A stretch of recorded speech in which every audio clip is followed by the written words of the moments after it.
Welcome to Marketing from X to Z, the podcast specifically created for small business owners who want practical marketing advice without the hype. We're your hosts. This is Mike Albuquerque representing Gen X. And this is Liz Bachmann, our resident Gen Zer.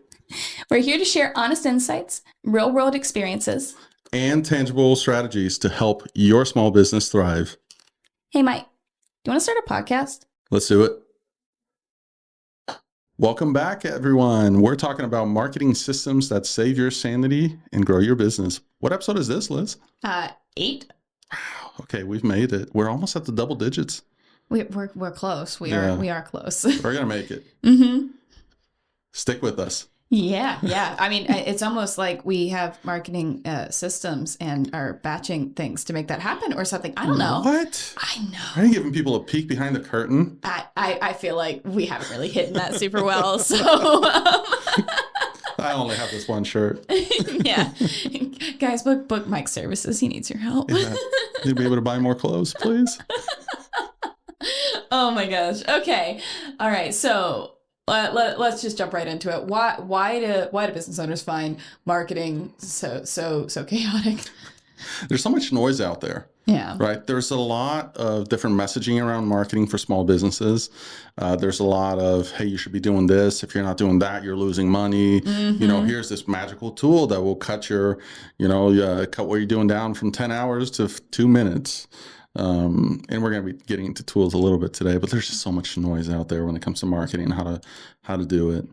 Yeah. And what about, is there really, like you mentioned, like magic tools, is there really a way to simplify this, or is this just kind of, oh, we're business owners, so it's what you do. Mm-hmm. Yes. So systems and, just having some structure around what you're doing, having the right tools, having tools that you know how to use, right, and that you understand. I think that's a big part of not just marketing, but operations in general for your business. Yeah, no, a lot of what we're going to talk about today is like some of the tools are going to be specific to marketing, but in general, trying to run a business without systems is like trying to drive a car with a blindfold on. Exactly. So, it's just, don't do it.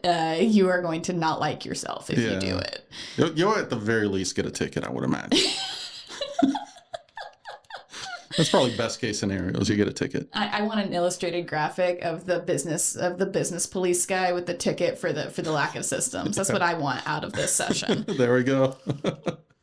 We'll work on that. We'll create that via AI or Mid-Journey. I need. Alrighty.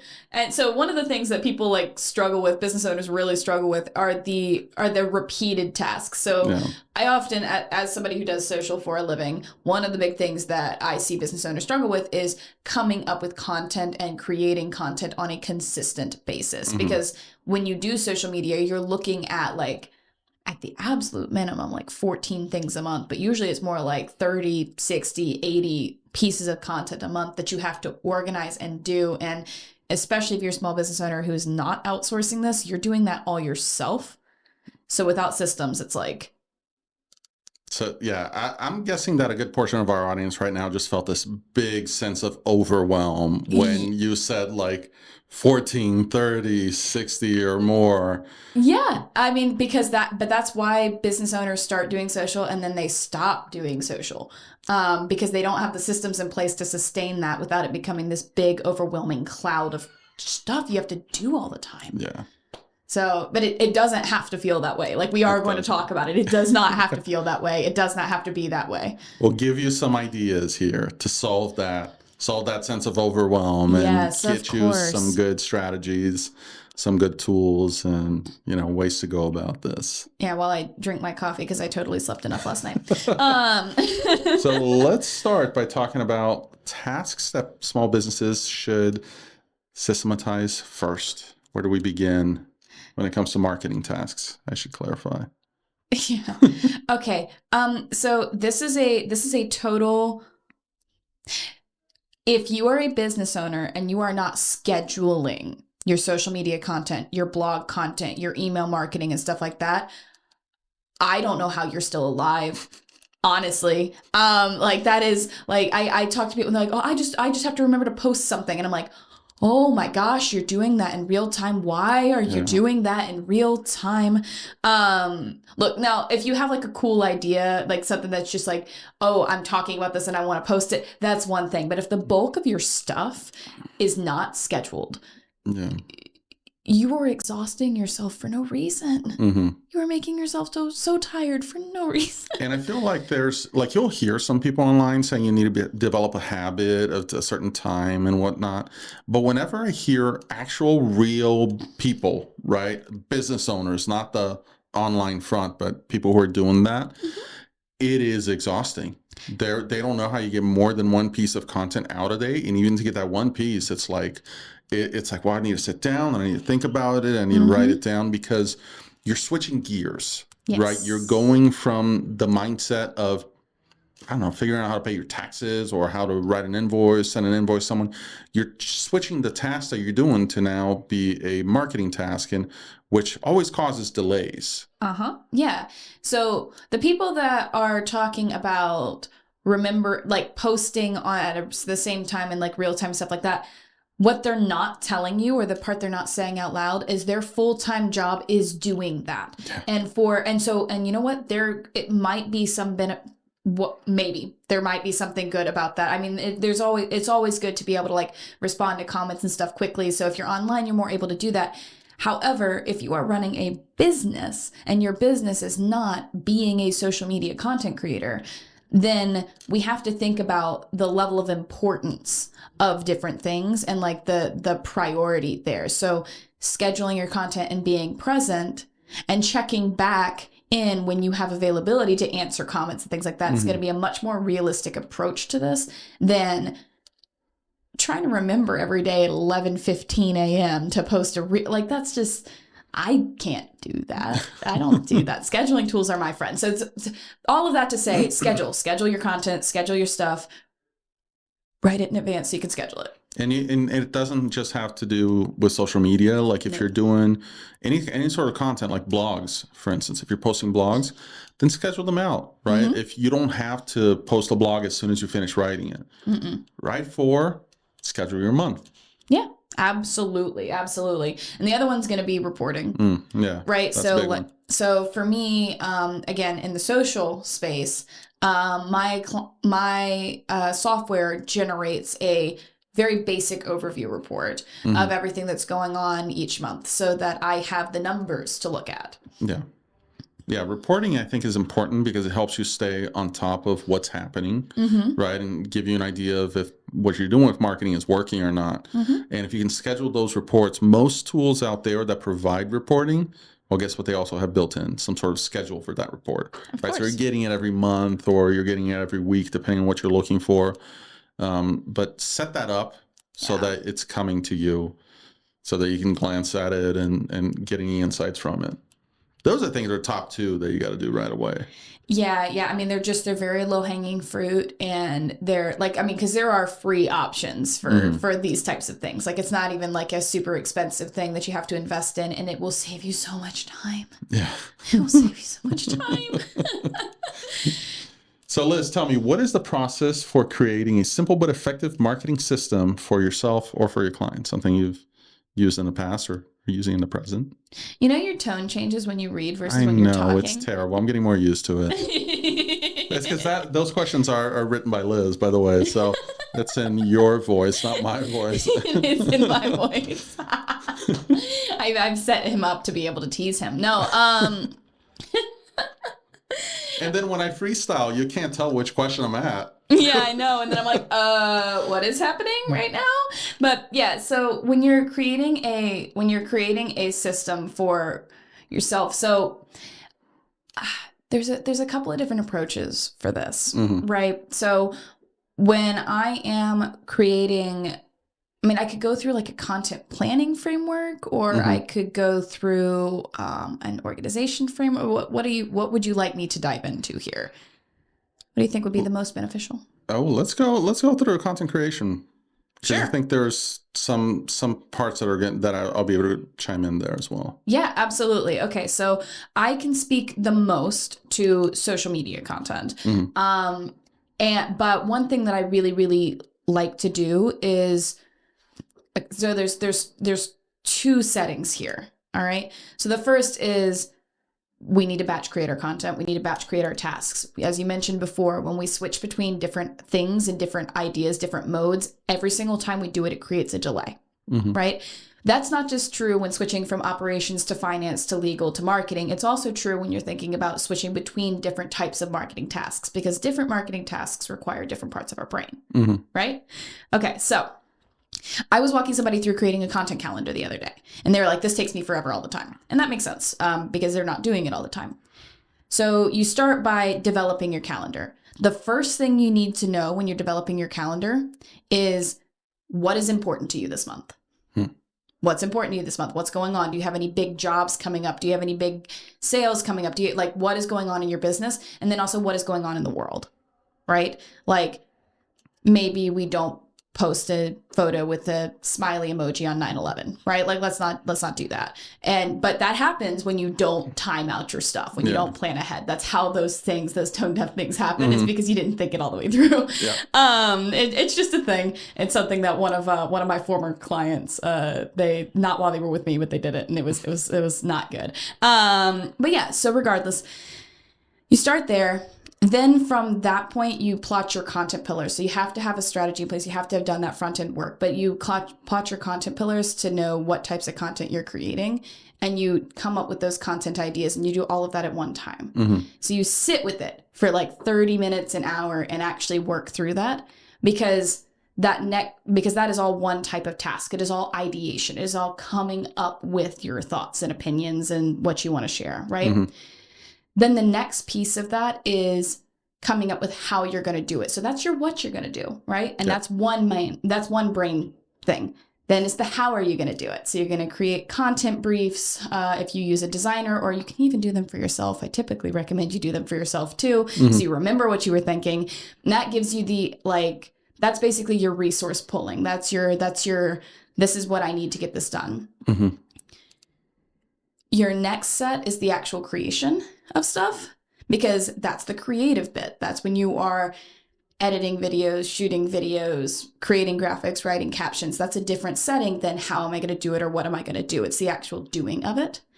And then the last one is scheduling it, because I mean, and that's honestly, have a VA do that, please. Like seriously, but also like that, but that's those are different modes. So not switching between those makes it easier for you to create a bunch of different content, because you're not coming up with an idea, figuring out how to do the idea, creating it, and then posting it, and then doing that for the next post, because that takes infinitely longer. Yeah, that's a good point. And just the repetitiveness that you get there's efficiencies in repeating tasks. That's why assembly lines work. Yeah. That's why assembly lines work, is because doing the same thing over and over again is the most efficient way to do pretty much anything. Yeah. And I think it's a lot of, if we look back at our businesses, right, there's not just ours, but the people listening as well, right? We look for that when we're building a business. Which task can we perform effectively and efficiently? And that's going to come from having certain parts that you're repeating over and over. So keep doing that with your marketing as well. And there's another component of that can make it easier to do and more efficient to do. And that is focusing on creating, if you know what your business is trying to cover for that month, creating one large piece of content that informs the rest of it. So that could be a blog, that could be a webinar, it could be a podcast, it could be a YouTube video, something of that nature that then filters down for everything else. Yeah. So there's a couple of efficiencies in that, or when you create a talking head video, if that's something I do a lot of, is I create videos where I'm speaking to camera, and then I can use those to then create static content later as well. So you get the most bang for your buck. But those are I guess 3 different systems I use for content creation under marketing. Yeah, and I like a lot when you're talking about the pillar content, because that's something that I do as well on the marketing strategy side of things. Is just thinking through the pillar content that makes sense for that business more on the larger scale, right? And if you have the pillar, you can dive into the specific content pieces that you're creating, and if there's a topic, it's how do you approach that from different angles. Yeah. Where you can have the same topic where you maybe, break down what it is versus sharing an experience a customer had, a testimonial they left, the impact that it had on them, a tool they use to perform that, a partner that has come in to help fulfill it. So there's a lot of different ways that you can approach just one idea. Yeah, absolutely. I agree. It's not, a lot of this is not reinventing the wheel every single time. There is creativity and constraint, which is why marketing strategies and brand guidelines and stuff like that are so helpful to businesses, because there is true creativity and efficiency in constraints. Absolutely. Yeah. Okay, so what about you? So, all right. So tools that I use for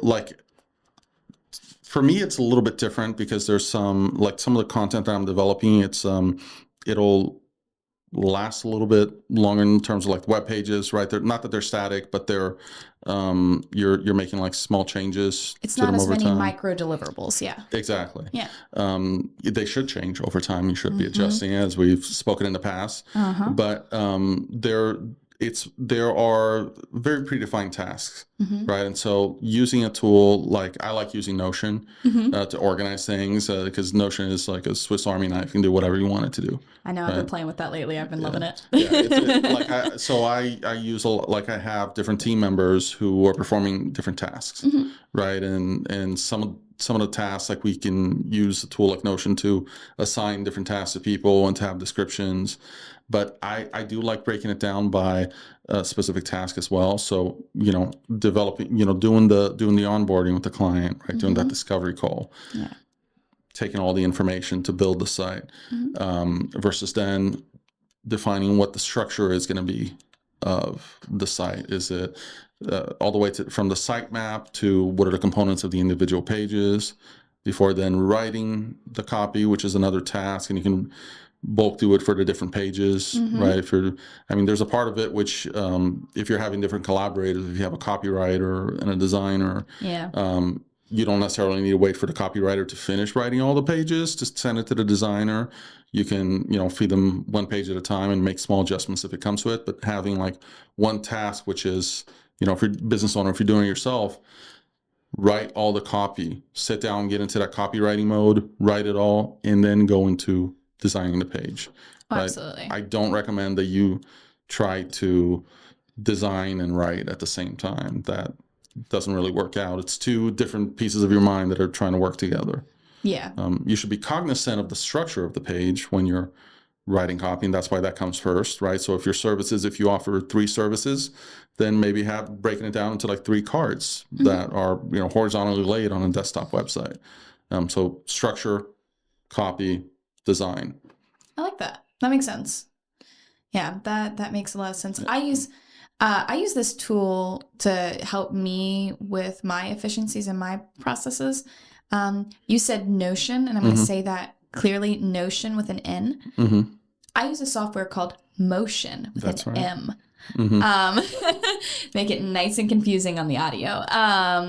And that works best for me when I am batching things based on formats, and it's an AI informed scheduling tool that also works as a project management software you can use with teams. Okay. So that's been something that because I stink at deciding what to do next. Like I will sit there and waste so much time trying to move between one thing. I'm that person that, I don't know if any of you guys are like this, but like you sit, like I get home and I sit in my car for 15 minutes before I can figure out how to get myself out of my car and upstairs. So I can say that. I'm sure you can. So I'm that way with like my business tasks too. So it helps with that as well. I think that when talking about systems and tools, it's not marketing specific, but just in general, it's a cool one to consider. Yeah. Because I don't know, it's made my life so much easier. Yeah, when I started using Notion, because I've gone through a few different tools. Yeah. I've used Monday, I've used ClickUp, I've used Plutio, which is like a startup that's kind of like a Monday. Oh, interesting. I haven't heard of that. It has some thoughts on it, but not right now. No, not right now. Not right now. Later. It's good, but just be careful with certain things. I landed and I used so many that I got burnt out. Yeah. I said, none of these are doing things the way that I want them to do. Right? They're doing things the way that they want it, and so I said, all right, well, guess what? We're just going rogue. I'm going to go to like Apple Notes, and I'm going to have a checklist there of things, and the least efficient thing ever. But then after a while, I came to Notion as, interestingly enough, to substitute for Apple Notes, because it wasn't syncing on my different devices. Okay. Which, if you can't rely on a tool, it's useless. Yes, absolutely. Right? So I couldn't rely on Apple Notes. It became useless. So I looked for a different one and found in Notion something that I liked, and then started learning the different ways that you could use it.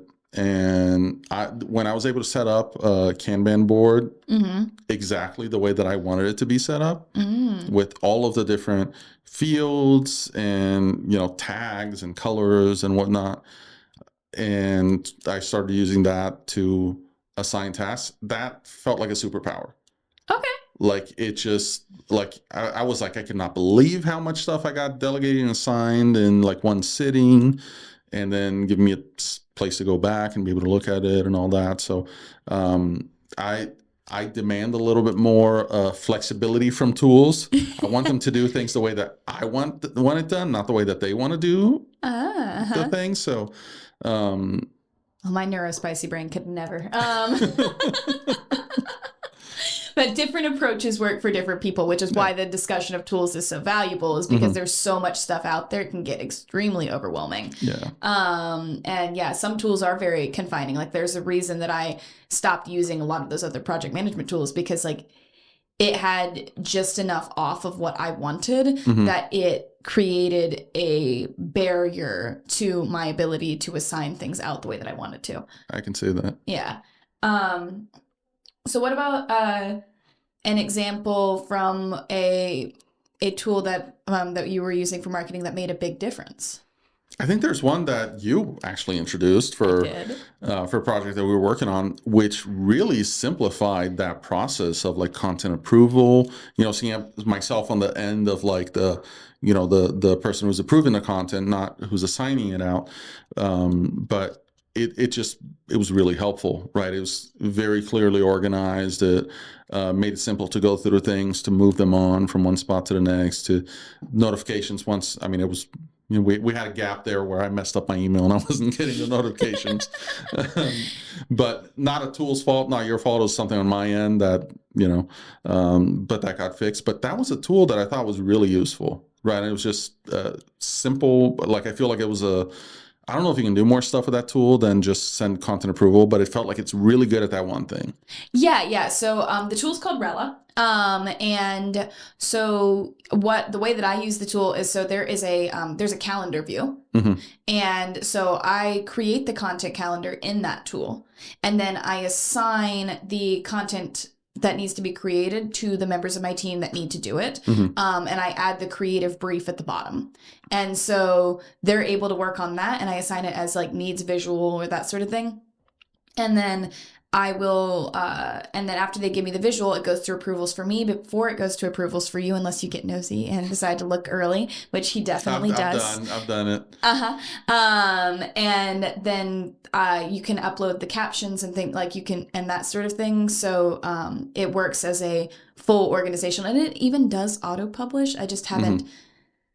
That's a newer feature, and because the publishing of social media is one of the important parts of it, I'm a little hesitant to fully use it with that yet, because this is a tool that is new and is in development and is being built out. So the understanding of that makes me, with my clients, a little bit more reticent to use it as the publication tool yet, even though I'm very much looking forward towards it, to using it that way later on. That makes sense. Yeah. Just because when something's brand new, I'm like halfway between like an early adopter and like a... Yeah, I get a lot of tools Yeah. from some of those like lifetime deal sites where I'm like, and half of them will just, I mean, they work out. Maybe not half, maybe a third of them are like perfect. They grow and blossom into a tool that ends up getting funded and grows and builds a staff. But there's a lot of them that don't. Yeah. Right. I think Rel is definitely a few steps above some of the... But it's been improving as we've been using it. Yeah. It's continued to grow and change. So they've integrated an AI thing where they can analyze like analytics and things like that. So, I mean, I'm very excited to see where that tool goes as far as efficiencies are concerned. Yeah. Like, very excited. Yeah. When you choose a tool, it's a little bit like you're investing in that software. Yeah. Right. Especially for the ones that are not the market leaders, for project management, something like a Monday or a ClickUp. Those have been around for forever. So you're probably paying a premium compared to some of the other options. But you can rely on them. It's going to do what it says it's going to do. Exactly. Yeah, I think a good example of this is I actually started using Metricool before it was cool. So Metricool it was just metric. Dad jokes for days here. So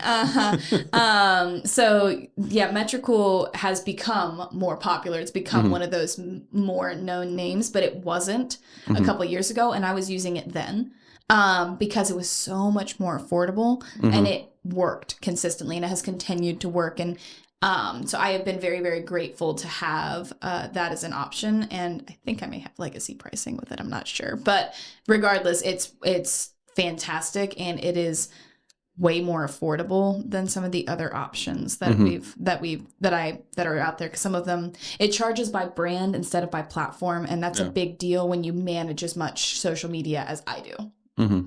So no, it's a good tool. I've started using it as well.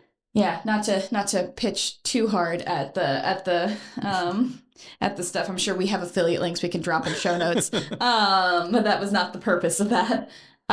So we kind of touched on easy to use tools. Are there any tools that we didn't hit?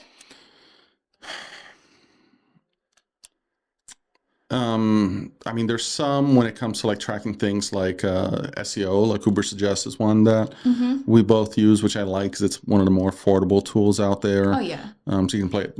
I like when you can pay once for it, right? You pay a little bit more for it once, pay a lifetime deal, and you get access forever. But it's just a lot more affordable, and it can do a good amount of things that the other tools can as well. If you just want to keep an eye on your SEO, see how your website's performing with certain keywords, see what your competitors are doing, that'll give you some good insight into those.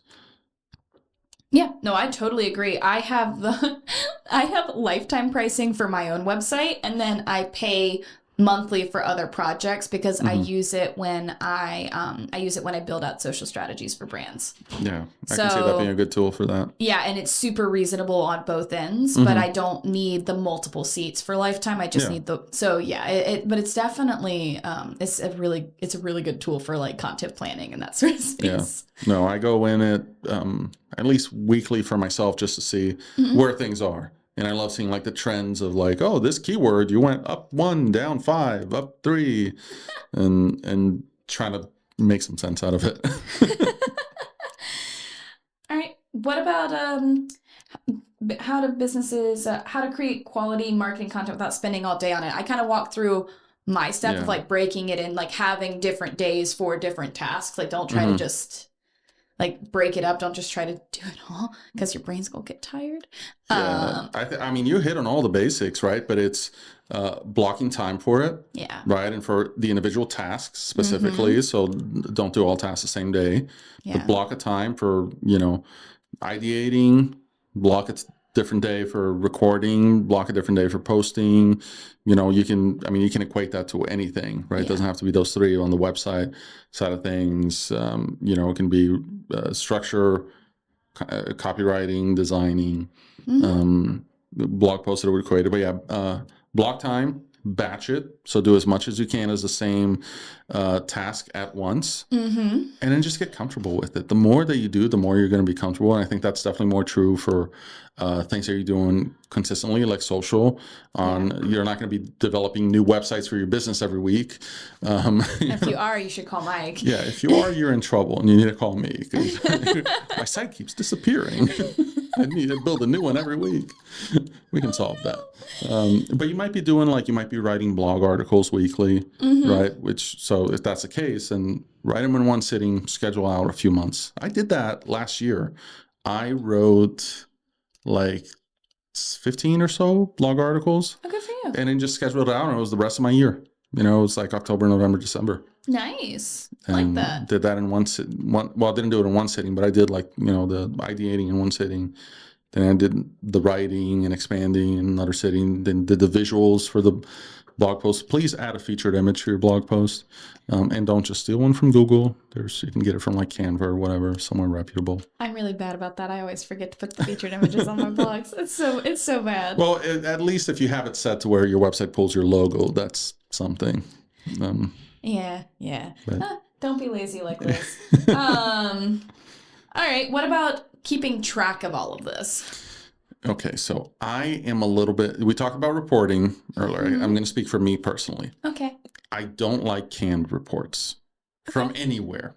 Okay. I don't like it from analytics. I don't like it from, I use tools like Write Local, Uber Suggest One. I don't like any of the canned reports. When I'm providing them to clients, I am always breaking them down so that I can share the insights that I feel are important versus the ones that the tool provides. So I build my own reports. Yeah. But a tool that I use to keep track is good old Google Sheets. Hard to beat Google Sheets. I use it for a lot of different things. Yeah, I've got something to. I've got some Google Sheets types forms because I use the automated reporting to like streamline so I can like ask so I have like simple questions, but for my clients I typically go in and I pull out the top insight because most people don't want to look at a bunch of numbers. No, they don't. No. So figuring out so if you're a small business owner and you're doing it for yourself and it's not a marketing agency looking at how to report things to clients, that's where a strategy with determined KPIs, so key performance indicators, the data like reach or website clicks and that sort of thing, that's where knowing which numbers to look at based on your strategy, so you can pull that out and put it into your reporting instead of having to look at all of the numbers all of the time. Yeah. It can be overwhelming. Yes. And that's the reason why I typically don't send automated reports for things like analytics, because I used to, and most of my clients would just email me back and say, "What's this? Yep. What am I looking at? Why am I looking at this? And can you explain it to me again?" Yeah. And sometimes different marketing tools the automated tools, they'll share conflicting information. And so then you get even more confused. Yeah. So I shared a report the other day with an SEO client of mine, and we were tracking all the keywords they wanted to rank for and all the keywords they were ranking for. And I was sharing their, what's their new rank for it. And so you have this giant sheet of all these words they're ranking for. And I included that in there, but then as something that you basically got to zoom in to see, right? And then I highlighted here's what matters. Here's what actually matters. Yeah. Right. These are the keywords that you are ranking, that you're ranking for, that you want to be ranking for. And the ones that have positive movement or negative movement or what we want to invest more time in. Because you got to chew down that information so that they're not having to use their brain power to figure things out, because it might make some incorrect assumptions. Makes sense. Okay, so how often do you think people should look at their systems, marketing systems? I go back and forth on this. I said, I think 6 months to a year, maybe. I think if you're doing it yourself, right? It can feel a little bit overwhelming if you're doing it more frequently than that. So, yeah, I really look at my systems about once a year. However, I hired an ops consultant who looks at things for me and points out when there are problems. Yeah. Because you often are not going to be all things, right? But for me, I think a good rule of thumb is if you are feeling tension or struggle in a specific area repeatedly, it's worth looking at the system around that area. That doesn't mean, because things are not always going to be easy. Sometimes things are just hard. And that's a total, like, welcome to entrepreneurship. Yeah. But, but like if there is an area of your business where you are consistently struggling or you're consistently not hitting your goals, I think that is a time to trigger looking at your systems instead of a specific timeline. It, like, if you said, I'm going to start doing this, and it was a SMART goal, a specific, measurable, attainable, relevant, and time-bound goal, not just an arbitrary one, and you're consistently missing that goal, that's probably a systems issue. Yeah. So I don't know if that... So the answer is it depends. Of course it depends. This is a marketing podcast. Yeah. And it depends too on like which task it is, right? Yeah. Just I was thinking of like SEO, right? It's got a longer amount of time where you're going to see changes. But that is also going to depend on which keyword are you trying to rank for. Are you getting some of the more local, low-hanging fruit that not a lot of companies out there are ranking for? You can see results in that pretty quickly versus your long-term goal, which might be more of like a 6 to 9 months kind of deal. And so that's going to vary. But if you're seeing struggles either, performing some of those tasks, like if you're using a tool like Uber Suggests and you're not understanding how, how to pull the right keywords or whatnot out of it, or that's just ineffective in your usage, then that's a time for you to review if that's the right tool or not. And that was more of what I was referencing, was if you are not necessarily the results of your marketing, but the action of doing the marketing itself. Yeah. If that is something, because a lot of marketing stuff works if you actually do it. Yeah. But then a lot of marketing, what you have to actually do is a repeated and continual exercise, which when you're running a business and have all these other things going on is something that often falls off, right? Like we market when the well is empty, when we don't have the leads coming in, and then we stop when we get busy. And that's because of a lack of systems, because it's taking up so much of your time, because it's eating in. So I'm talking about the actual implementation of the task, not necessarily the results as far as evaluating systems. Exactly. Yeah. And I think that the other thing with that, though, falls into the biggest mistake that we see businesses make with this, which is shiny object syndrome, which is signing up for all of those different tools and importing all of your stuff and spending all of your time updating that new project management software, that new CRM system or whatever, instead of actually doing the thing because it's new and it's interesting and so it's fun and you fall into that. So you also don't want to change so often that you do that piece either. Yeah, that's very fair, because it takes a while to set up those systems and to populate them. If you do them correctly, it does take a while. And if you aren't taking considered time to do that, you're probably missing out on the thing that's actually going to make it work. Yeah. I had a friend who I joked with where he tried every project management tool out there. Yeah. And he actually hired someone to like set one of them up for him, and then moved on to the next one. I was like, dude, you need to like just pick one. But I mean, I think we all go through that, right? Especially if there's a tool that doesn't do things the way that we believe it should or the way that we expect them to. Yeah. So I think there's a balance of understanding that there's always going to be some tension. There's not going to be a tool that is built exactly to do things the way that your business needs and the ways that you personally expect them to do. And that might be a you problem. That might be a training problem, more likely than it being a tool problem. Yeah. So go through a training, watch the videos on how to set things up, and give it a shot, because there's always going to be a little bit of attention. Don't just jump to the next one. Yeah, and that's hard, because a lot of times the reason you're finding systems is because you've run out of time. And so it's really hard to get yourself to sit down and learn the thing. It's a barrier to entry. It truly, truly is. It will save you so much on the back end, but you have to invest on the front end. And it's just a thing. It's just the way that it works. Yeah.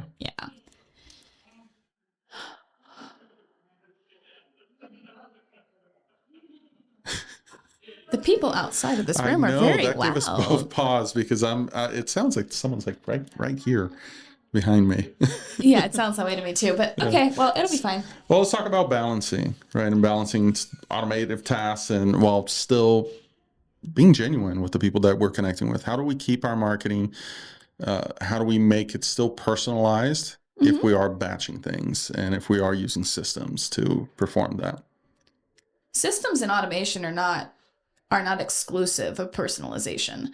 Now doing them if you sit down and you type into Chat GPT, I need 15 marketing ideas, and then plug that into your content calendar, it's not going to be particularly personalized. It's just going to be what it is. But if you are taking the time to audit what you're doing, taking the time to look at your consumer feedback and that sort of thing, then it will just give you more time to serve your clients better. It's not going to get in the way of being particularly tailored or personalized.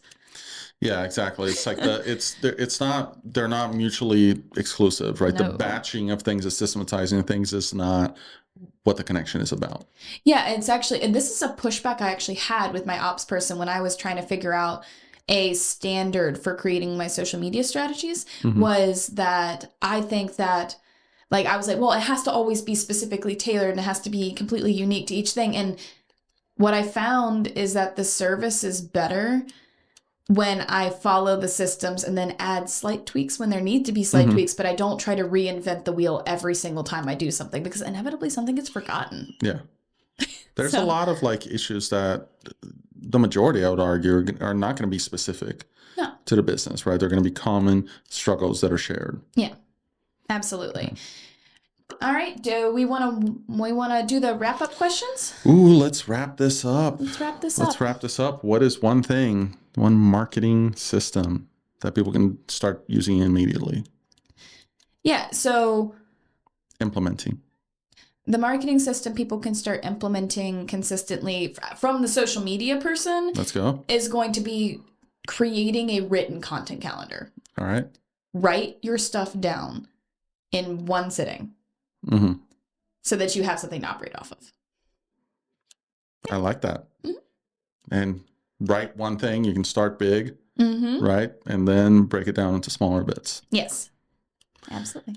All right. So for me, I'm going to recommend that the one thing you do right away is download Notion and start breaking down some of your tasks so that you just simplify what the process of content creation is going to be for your marketing. Okay. That makes sense. Yeah. I mean, gosh, Notion is not sponsoring this. Maybe we can get them sponsored, but we talked about them a lot. But it's like the opposite of the Wix conversation. Throwback if you listen to our first couple. Okay, so when it comes to remembering one idea is that we need to do, it's going to be batch creating. Yes. I think it's going to be batch creating because here's the thing. When you put into your calendar, create social media content and you block off a couple hours, you're going to sit down and you'll be like, so what do I do again? And that is a totally real thing that you do. But if you batch create tasks and itemize those tasks, then it's come up with content calendar, create creative briefs, and you don't have to do the mental labor of figuring out what you need to do next. Yeah, it's definitely batch creation. It's like a superpower. Yeah. No, it makes things so much easier. Yeah, it's the repetition of it. All right, so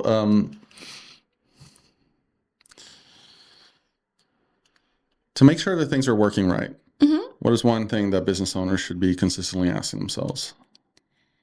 Well, there are two angles to take with this. It's results in your marketing and execution of your marketing, because I think that those are two conversations we've been having during this particular episode. So when it comes to, is it working? It's when you look at your business objectives and the strategy you set, does it match? I mean, that's how you tell if it's working. Yes, it is. And then when it comes to the implementation piece, which I really do think is one of the things that businesses really struggle with the most with marketing, is just not doing it, feeling like they're doing it because they're spending a lot of time doing things really inefficiently, but not doing it, is going to be setting like task goals, like setting like, am I doing the things I said I would do? And fortunately, that's a yes or no answer. It's very easy. If you're honest with yourself, that is a yes or no answer. So that's for me. What do you think? I think staying true, not just to the long-term vision, but also to, who your customers are. And just asking yourself, if you built that profile, then does this still work for my customer? Right? That'll help you get a clear understanding of if your customers are still the same or not, and just give you a filter for developing the marketing. I think that's great. All right. Well, that is a wrap on the episode about marketing systems. Marketing should not take away your sanity, and it should help grow your business. So if you feel like you're pulling your hair out trying to figure out how to do all of this stuff, it really is time to take a look at your systems and tools and see how they're going to help you. Absolutely. So another one in the books, guys. We'll see you all next time.